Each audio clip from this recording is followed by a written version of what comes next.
You might be training hard and eating right, but when you look in the mirror or step on the scale, it feels like nothing's happening, or worse, like you're going backward. If you've ever thought, I'm doing everything right, so why don't I look like it? This episode is for you. Today, I'm breaking down 5 signs that you're actually building muscle that have nothing to do with how you look. These are the markers that experienced coaches track, that research supports, and that most people are ignoring while they obsess over the scale or over the mirror. By the end, you'll know exactly what to pay attention to and what to stop letting mess with your head.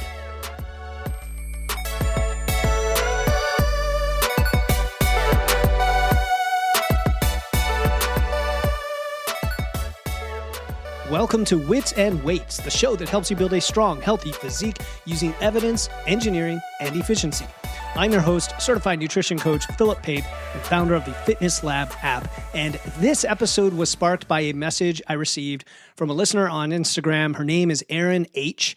She is in a coaching program. She's doing all the right things. And her coach had her take a deload week, which is a planned reduction in training volume, which is to let your body recover. And she wrote me this, quote, I'm used to being rewarded for consistency and effort and pressure, so my nervous system is like scanning for threats because I'm not getting immediate feedback. I look softer, my veins are almost gone, and I feel like something's wrong, even though I know intellectually that this is supposed to happen, end quote. And actually, she sent me a lot more details behind that, and the message really stuck with me because this is a microcosm of a bigger challenge that I hear from a lot of people, right? She isn't alone. I hear versions of this all the time, whether you're in a building phase or a fat loss phase, but oftentimes it's you're trying to build muscle and you're watching the scale climb up. You might be panicking. People doing body recomp, wondering if anything's happening. People in maintenance after a diet who feel like they're losing their progress. And I think the common thread here is that you're relying on feedback that's either delayed, it's like lagging indicators, or it's misleading, or it's the wrong feedback for the phase that you're in. So today I'm going to give you 5 reliable signs that you are building muscle and making progress that do not depend on the mirror or the scale doing what you want. And I'm going to answer Erin's specific question a little bit later as well about what to actually expect during a deload, because I don't think many people talk about that either. Then stick around to the end because I'm going to share 3 of the most common ways that people blow up their own progress by misreading short-term feedback. And you've probably done at least one of them, so stick around for that. Now, before we get into the 5 signs, I want to explain why the 2 metrics that everyone is obsessing over, the mirror and the scale, are rather terrible indicators, especially of short-term progress. How you look on any given day depends on a bunch of factors that have nothing to do with actual muscle or fat changes. We've got to think short-term versus long-term. So short-term, what is happening way overrides the long-term, and this is where it throws us off mentally. So you've got your glycogen levels. This is the carbs stored in your muscles. Those are going to fluctuate a lot based on your training, your carb intake, your hydration status. When glycogen is high, you're going to look fuller and tighter. And when it's low, you tend to look flatter and softer. And this is one of the reasons why if I take someone to a fat loss phase for a specific event, I actually want them to refill with their glycogen a few weeks before so they look fuller and tighter. And neither of these reflects actual change in fat loss or fat gain either way. So that's glycogen. Then we have our hydration and water. Water distribution shifts all the time. After you train hard, like a heavy leg day, you're going to hold water from the inflammation. If you're in a deload or you're in a rest period or vacation, sometimes that inflammation drops away and now you look less lean, even though you might be recovering and growing. So it really messes with your mind, and the body can change how hydrated or dehydrated it is as like an adaptive response to a lot of things like alcohol and fluid intake and stuff like that. Then there's your nervous system, which affects how you look as well, believe it or not, right? When you're in a stressed, ramped up state even if it's from a good thing, like a heavy training session, you carry yourself differently physically in response to that. Your blood flow is a little different. Your muscle tone might look a little different. And then when you recover, that changes. You might look softer. So all of that affects how you look on a short-term basis. And then the scale is even worse for short-term tracking, guys.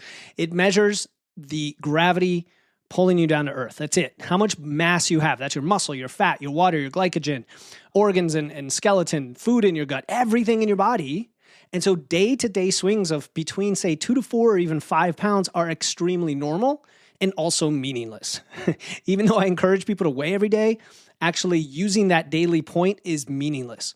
So if you're judging your progress by how you look this morning versus last week, you're just trying to read the tea leaves. It's meaningless, guys. These metrics matter only over at least weeks, but more likely months when we're talking about building muscle and body recomposition, not days or just a few weeks.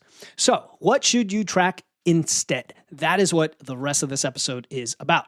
Let's go over the 5 signs that you're building muscle. So if you know these signs, then you know what to track.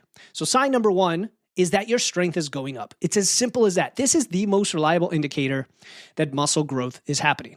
Muscle is strength, strength is muscle. If you're getting stronger over time, adding weight to the bar, getting more reps at the same weight, progressing on your lifts overall, your muscles are adapting to give you that extra strength, and therefore your muscles are getting bigger. Strength and muscle size, they're not perfectly correlated. It's not a 1-to-1, but they're closely linked. You can't keep getting stronger forever without building muscle tissue. And the muscle has to grow to support the increased force production.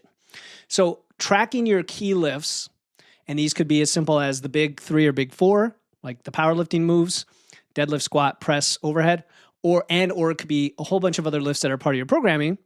And you want to track them over your cycle, over your training cycle. Maybe that's 4 weeks, maybe that's 6, 8, 12, whatever. Are you progressing, even if it's slow, right? The more advanced you are, the more slowly it might progress. But that is the signal in the noise, not what you see or the weight on the scale. So sign number 1 is that. If you're not doing that, that's a big game changer. Sign number 2 is that your recovery is getting better. And it kind of trips people up because it feels counterintuitive.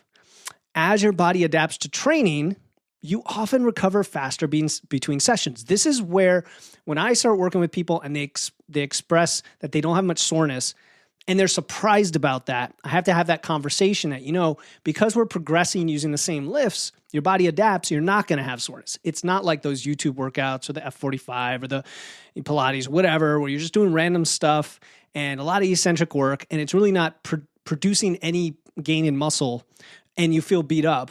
But if you are actually adapting to your training, you're going to feel more recovered in some ways and less beat up day to day and bounce back quicker, which is an incredible extra side benefit a lot of you start to realize.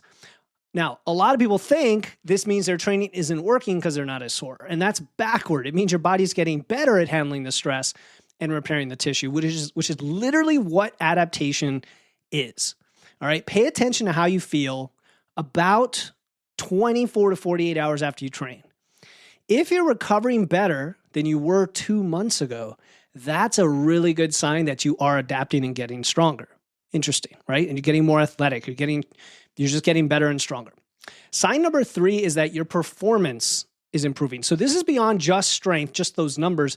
I want you to look at your overall training quality. Can you do more total work in a session? That's your work capacity. Is your endurance within the sets getting better? And mind you, this could occur without having extra cardio. This is why I love lifting weights. It checks so many boxes. Are you hitting the higher end of your rep ranges more consistently? Are you more efficient, which means now you can express even more strength and grow even more? These performance markers reflect your body's increased capacity overall, not just muscle, but your energy system, your neural efficiency, and of course, more muscle tissue supporting the work. So if your training's getting better, your body's adapting. Sign number 4 is that your clothes fit differently. Now that's the key word, differently, not just that your pants are looser, because again, it depends on what phase you're in. You might be gaining weight and your waist might be going up on purpose because you're gaining some fat with the muscle. We're not talking about this. This is about where body recomp kind of shows up before the mirror tells you that it's there. And you might notice that like your shirt's a little bit tighter in the shoulders or chest and your arms in a good way. Your pants fit a little looser in the waist, but maybe tighter in the thighs. And maybe they're not looser in the waist, maybe they're the same, but you've got to understand how to put all the data together. And this happens because you're gaining muscle And you're either losing fat at the same time if your waist is going down, or you're not really gaining that much fat, but the muscular areas of your body are outpacing the fat gain areas of your body, if that makes sense. And again, this can be very difficult psychologically because if your waist is going up, that's not necessarily a bad thing at all. It definitely can happen. But if you're doing like a lean gain or aggressive maintenance or body recomp, generally you wouldn't expect much change on your waist, but you would expect bigger circumference in other areas, maybe your neck, your biceps, your chest, your hip thighs, not necessarily your hips, but your thighs. So if your clothes are fitting in this slightly different way, again, trust those before you would necessarily look at the scale or even the mirror, because the mirror could be a very cruel mistress because of the subjective interpretation. Sign number 5 is that your biofeedback is solid. All right. And this is another one a lot of people I meet who haven't listened to this podcast or aren't very much into, evidence-based fitness aren't aware that, hey, all these physiological expressions of your body give you really good information. How's your sleep? How's your energy level? How's your mood, your libido, your digestion, your hunger, right? There's like a good list of between 6 and 8 measures that are helpful for most people. For some of you, you may have other things that are helpful as well. But those are the big ones. When your body's adapting well to training and nutrition, these also tend to be stable or improving, right? You tend to sleep a little better, a little more energy for your workouts. You're not constantly starving or battling cravings either because you're managing your hunger signals better, probably because you're also fueling better. And conversely, if you have poor biofeedback, right, your energy is constantly low, your sleep is inconsistent or bad or just disruptive, you're always hungry or you have just erratic hunger, brain fog, all of this kind of stuff, then there's something off with your recovery, maybe your nutrition, your calories, protein, carbs, maybe your training load, your volume, your approach, how much cardio you're doing, etc. So good biofeedback means your system is handling the stress and adapting. And notice, not all of these are direct measures of hypertrophy, but they're corollary measures of a body that is thriving, growing, building, getting more functional, and performing better. All right, so quick reminder at the end of this episode, I'm going to share the 3 most common mistakes people make when they misread their short-term feedback. And these tend to stop people from making progress, and we're going to help you not do that. Now, we've been talking about biofeedback, all right? These are the markers that tell your body is adapting well. And I would put sleep by far at the top of that list. And what helps recovery happen even faster is if you can have a really cozy, indulgent, helpful, calm environment for sleep. Not just more hours, but better quality sleep, deeper REM sleep, deeper deep sleep. And I want to talk about today's sponsor because this is super aligned. Cozy Earth came to me a while back, wanted to sponsor the show. I said, I need to start using your products for a while. And I did. And I love these guys. The quality is extremely high. You get what you pay for, but you also get the recovery. I have talked before about their bamboo-derived sheet set, but now I want to tell you about their pajamas that I've been wearing for a while. I'm not a pajama person, and usually because they're too hot and they're not comfortable. These, like their sheets, are extremely lightweight. They regulate temperature because of the material. And I've joked before that I wear briefs that are made from a similar material, and I would wear everything bamboo-derived if I could, probably. And now I fall asleep faster. I just am super comfortable when I get under the sheets because I normally run hot and they just don't trap heat. So that combined with the sheets is great, but even just the pajamas are awesome. And then another product I've been using because we love throws and blankets in our house, and my wife basically took this for her own. It's called the Classic Cuddle Blanket, and it lives on our couch. Now, this is a super heavy blanket in a good way. You could almost call it a weighted blanket, but it's got like a very plush, soft feel. My kids fight over it because they say it's like as soft as their hamsters or softer than that. And we kind of fight over it because it's really, really warm. Even when we have the fire going or the heat on, it keeps you warm. So those are the kind of things I really like. I love Cozy Earth. They have a ton of products. They're all super high quality. If you like to support the podcast, this is a great way to do it, right? We don't bring in much income from the podcast itself, so it really helps us make more of these episodes. Go to winstonweights.com/Cozy Earth, and you'll get 20% off. Now, if you don't see the 20% off, use our code WITSONWEIGHTS, but it should auto apply. Go to winstonweights.com/Cozy Earth because it's just another tool in the toolbox, and they back up their products. They have a 100-night sleep trial. And I've talked to people who have gotten nicks and scratches on their own fault, and they'll still return and give you a replacement. They have a 10-year warranty. So if you don't love it, you can send it back. And I think you will. I love it. I need to get more sheets and I need to get more pajamas so I have enough to rotate through. Go to witsandweights.com/Cozy Earth. Support the podcast. Check out Cozy Earth's amazing products to help with your sleep and comfort. witsandweights.com/Cozy Earth. All right, let me walk you through some specific situations where the mirror and the scale can be misleading. And then you can recognize when they happen to you. All right, scenario number 1 is during a deload or rest week.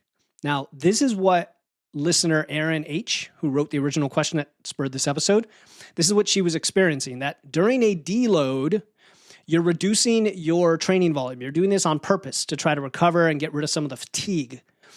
And so a lot of things will happen. This is like a transitionary period, just like when you start on a diet or get out of a diet or you start a new training program, you're effectively turning a big switch down on your training. And so the turnover in your glycogen will slow down. Inflammation should go down. Your nervous system, your CNS, should be far less stimulated. In fact, I spoke to all-time world record holder in the 181 women's raw squat, Steph Mager, here on the podcast. And she said for her deload, she doesn't even use a barbell that week to deliberately force her from being able to stimulate her nervous system too much. She switches to dumbbells. It's still pretty heavy, but she reduces the overall volume. So during a deload, you might look a little flatter, softer, less pumped because you don't have that constant stimulus coming in, especially if you've got a hypertrophy program going on. And this doesn't mean you're regressing. It's just you're recovering. Your muscles aren't shrinking away. You're not going to lose your gains. We want this. We want to do this. You're still going to train that week, right? You're not just taking it off altogether. And even if you were, that's not going to set you back. You're getting a better chance to repair and grow and reduce some of that fatigue, that nervous system stress. And so there could be visual changes that you don't like during a deload. And guess what? They're going to reverse within a session or two once you resume normal training.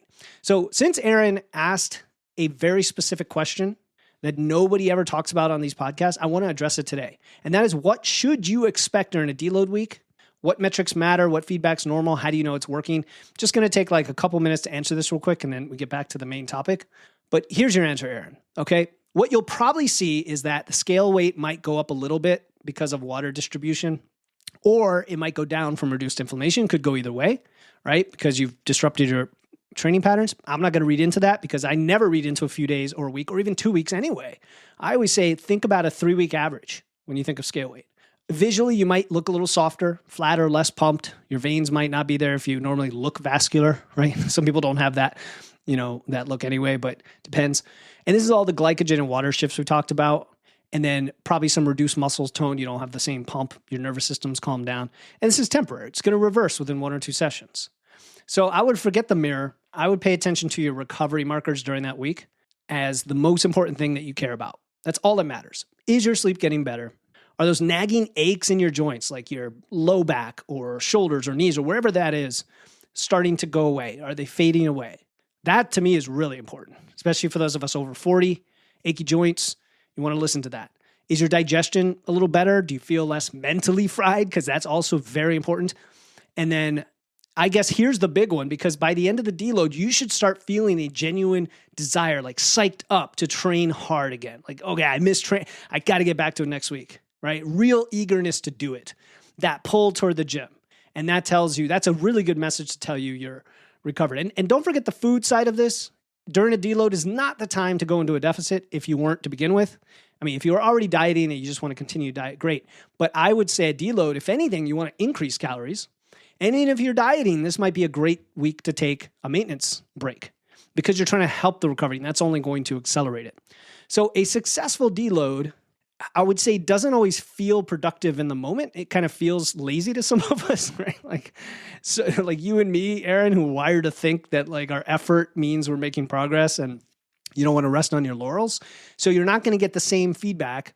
The pump isn't there. The mirror may not look like you want, but if you feel better by the end of the week than you did at the start, you're sleeping well, aches are gone, you're looking forward to training more than you were before, those are good signs. And then when you come back to normal training, you'll know the deload worked. That's the other thing. You have to have that feedback of, okay, The weights might feel a little lighter.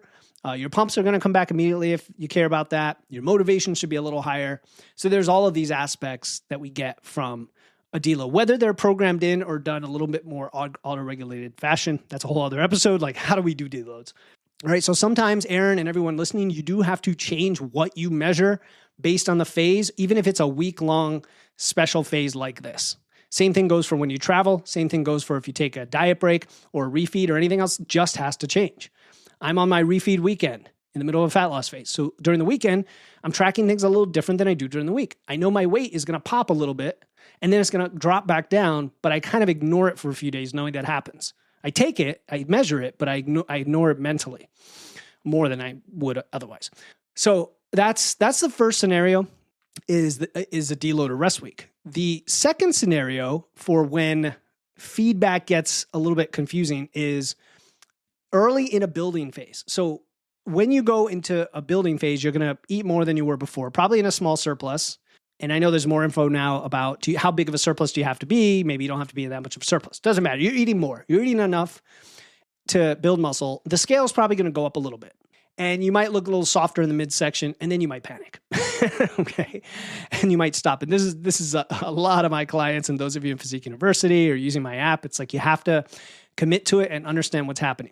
What is actually happening is you're holding on to more glycogen and water from the increased food and training. That's it. You're going to gain some weight just from that. You might even gain a little bloating initially because your body's not used to the extra fluid, has to adapt before it releases some of it. And there might be a tiny bit of fat gain as you go along during a building phase because most of what you're trying to gain is muscle, but to gain that muscle, you're in a little bit of a surplus, and therefore you might gain a little bit of fat. Now, we do it in a very efficient way these days. I often don't push people too hard on the amount of a surplus. More with men than women tends to be the case. And if you're open to gaining a little more fat, but you might gain even more muscle, you've got to see what works for you in that regard. I've been through very, very aggressive phases and very, very lean phases. And now I know what works well for me. For me, it is somewhere in the middle. For some people, it might be on either end. All right. So early on, your muscles are going to fill out with fuel. It's kind of like when you start taking creatine. People are like, oh my God, I gained weight on creatine and I feel bloated and this and that. Well, it's usually a good sign. Your muscles are filling up with more fuel. That's what allows you to perform better. And then your body adapts to the fluid change and will look better once it adapts. And so I say wait 8 to 12 weeks, like 2 to 3 months into a building phase before you really judge anything. Because the building side is slower than the fat loss side. So everything's just kind of stretched out. It's a process, guys, but it's a process that's so worth it. So that's scenario 2 is the early building phase. Scenario 3, where the feedback gets a little weird, is body recomp. In fact, all of it. Now, I recently had a whole episode devoted to body recomp. I've had several of those. And a lot of people want to do it, but a lot of people don't want to accept how the measurement gets a little wonky and precise and difficult. Okay, you're eating around maintenance, maybe a little higher, maybe lower. You're still training, you're doing all the things, but a lot is not going to change. The scale is probably not going to change that much. Even what you see in the mirror, it's going to take time to change. And that's the hard part about body recomp. As much as everyone thinks it's a holy grail, it's slow and it's hard to see week to week. And yeah, you might be losing fat, gaining muscle at the same rate, and your weight stays stable, so that kind of throws you off.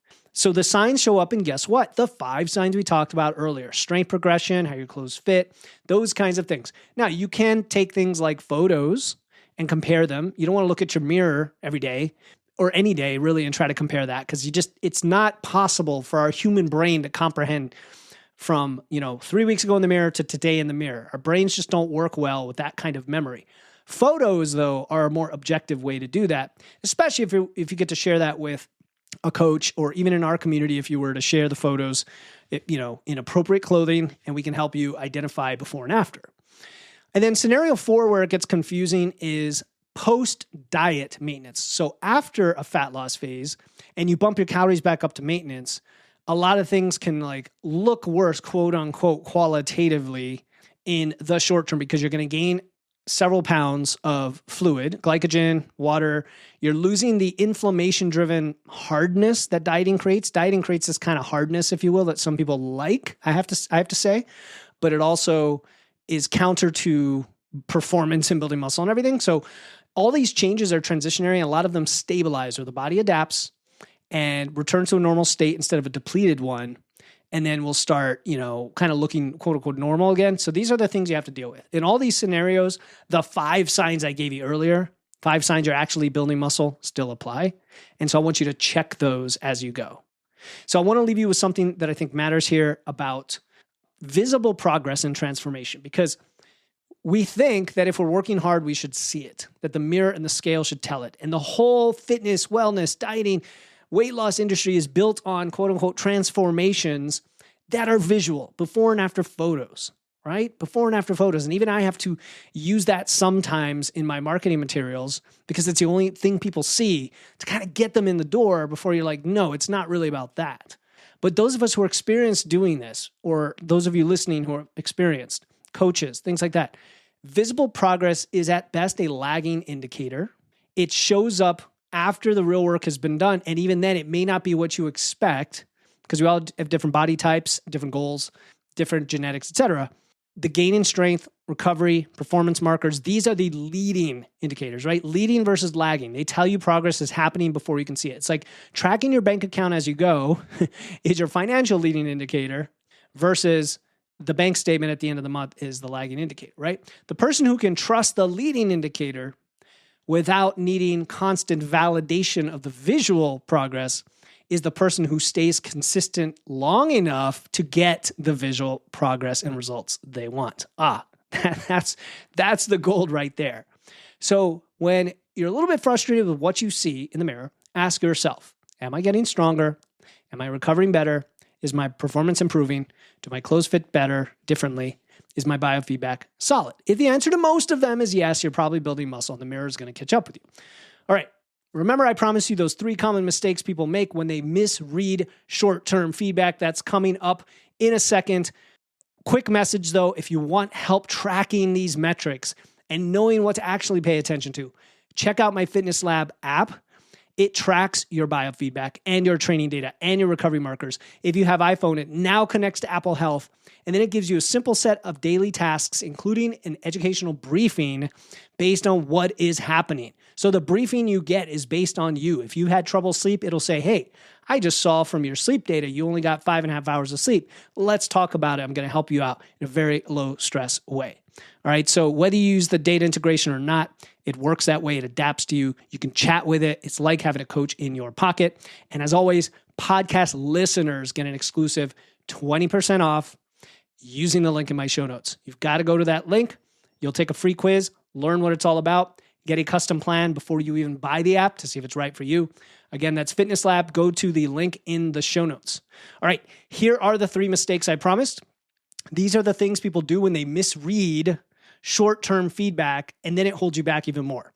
Mistake number 1 is cutting calories because you look soft. If you're in a building phase or you're in a deload, which is usually like a week, you might look less lean than last week. And so you drop your food, you drop your calories. And this could be a gut reaction because you feel like you're getting fat in a building phase, or it could be because what you talked about a deload. Oh, I'm deloading and I'm not working out, so I'm not burning as many calories, so I need to drop my food. Well, you killed your recovery right there. And you killed your muscle building potential for no reason, just because water is fluctuating in your body. That's it. Don't do it. Don't just cut calories reactively, ever, ever, ever, ever. Mistake number 2 is adding cardio to try to fix whatever issue you think is there. Okay. And I say it that way because if you've listened to this whole episode, you know there may not be an issue. If the scale went up 3 pounds and then you throw in extra cardio to burn off that, then you're in a very dysfunctional, unhealthy mental state of mind. I am telling you that right now. Because that weight of 3 pounds is absolutely 100% glycogen and water, not fat. Because the only way to gain 3 pounds of fat is to overconsume by well over 10,000 calories in one day. And I know you're not doing that. So you just added more stress and fatigue to your body by adding cardio just for that purpose. And if you're doing it just like as a one-time thing, it's just going to be kind of useless unless you're doing it because you like it and it's part of your training and you're doing it in a non-stressful way. But we're not talking about that. We're talking about the reactive, I need to do cardio to burn off calories. Mistake number 3 is program hopping. Okay, program hopping is one of the most common things I see. And people will do a program for 2 weeks. They don't see the changes they want. They think it doesn't work and they change, right? And for whatever reason, they make an excuse. I'm bored. I wanted to do something different, whatever. but you never gave it enough time to produce results.